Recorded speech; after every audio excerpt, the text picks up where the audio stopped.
Today I'm in the building where some of the best HVAC heating products are manufactured. Does that sound like an overstatement? Well, let's find out. After all, this is the Dare to Compare tour. I'd like to introduce you to Dave Stanley, the Vice President of Manufacturing here at this facility. Dave, tell us a little more about the operations here. Well, Mark, we're a 225,000 square foot facility. We operate 12 months out of the year.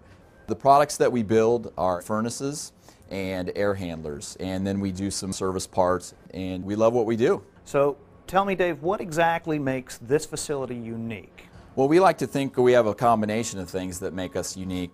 We have a heavy focus on metrics here. We manage by metrics, and we basically know exactly where each and every measurement that we need to keep track of is in our plant. We have a strong focus on our employees with safety. We have a strong attention to quality, cost, and delivery. We make sure that our employees understand the value of our customers and what making a great product means each and every time it goes out the door.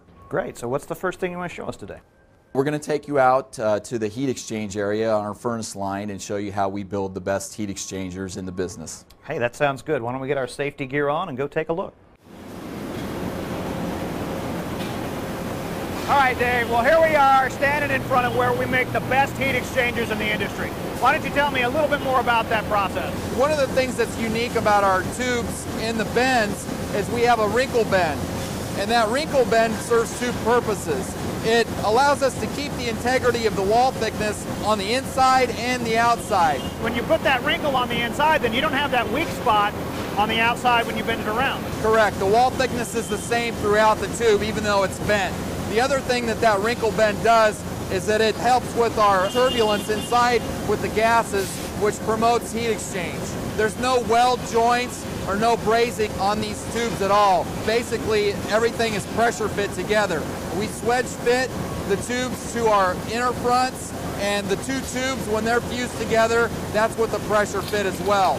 The other thing to add with our heat exchanger is that every one of them, before it hits the assembly line, is pressure decay checked. So we pressure test every heat exchanger to make sure that it's leak free.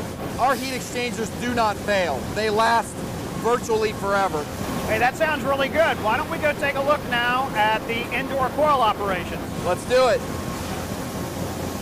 All right, Dave, here we are at the coil testing area you were telling me about, so why don't you tell me a little bit more about what goes on here?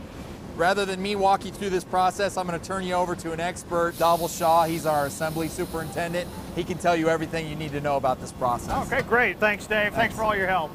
Hi, Dhaval. How are you? Hey, Mark. How are you? Good to see you. Real good. Good to see you. Why don't you tell me, Dave tells me you're the expert, so tell me a little bit more about what goes on here with coil testing. Brazing is one of the most important part of this whole process. Not everybody can do brazing. There are Goodman certified brazers who are certified once a year. Once the brazing operation is complete, the coil comes right over here through the cooling chamber. The braze joint gets cooled down and it goes for the test chambers. So the coils, as you can see over here, are being tested at 455 psi pressure. It passes the test. So she takes this machine, and once the coil gets pinched off, it's become a sealed system. The next and the final stage before the coil gets installed inside the unit is the final detection test. Once the leak test is completed, she puts on a sticker with a clock number on it. So that way it holds people more accountable. And then the coil goes down and it gets inside the unit. Okay, well, you test the coils. What about your furnaces? Do you do the same rigorous test standards for them? Absolutely. We test each and every furnace 100% of the time. Well, let's go take a look at that. Sure. Okay, Dhaval, now we've got the furnaces here. Are you telling me that every single one of these that comes down the line gets tested? Absolutely. Each and every furnace that goes out of this factory is 100% run tested. When the unit is hooked up, it tests for any kind of amperage for the blower motor, the vent motor. It also checks the amperage for the igniter, and then it fires up the unit. Right. Once it fires up the unit, it checks for the amperage again for the vent motor and the blower motor in the heat mode, and then it shuts off the unit. At the end of the test, it prints out a label. So if the unit fails the run test, then we won't print out a label. Well, you know, we've looked at the insides of a lot of stuff here, but I walked past a machine earlier that looked pretty cool, and that's the cabinet machine. And it's a pretty cool process.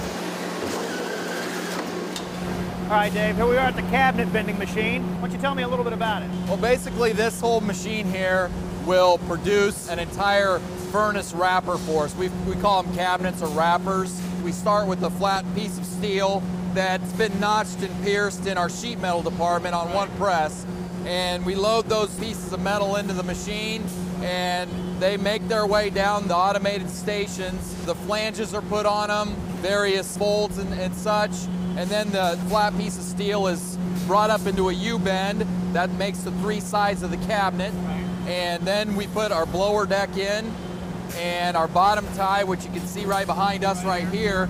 It's all done with toggle locks. There's no rivets, there's no screws, no fasteners, and we've got a finished cabinet ready for paint. Is there anything else that's important to know about this machine? There's over 200 sensors in the machine that locate and you know, fix things in place, so we've got to stay on top of our preventative maintenance, but we're proud of this piece of equipment. Earlier I told you that this facility makes some of the highest quality gas furnaces. And after having taken the tour, I'm convinced. If you still need convincing, you need to take a Dare to Compare tour yourself.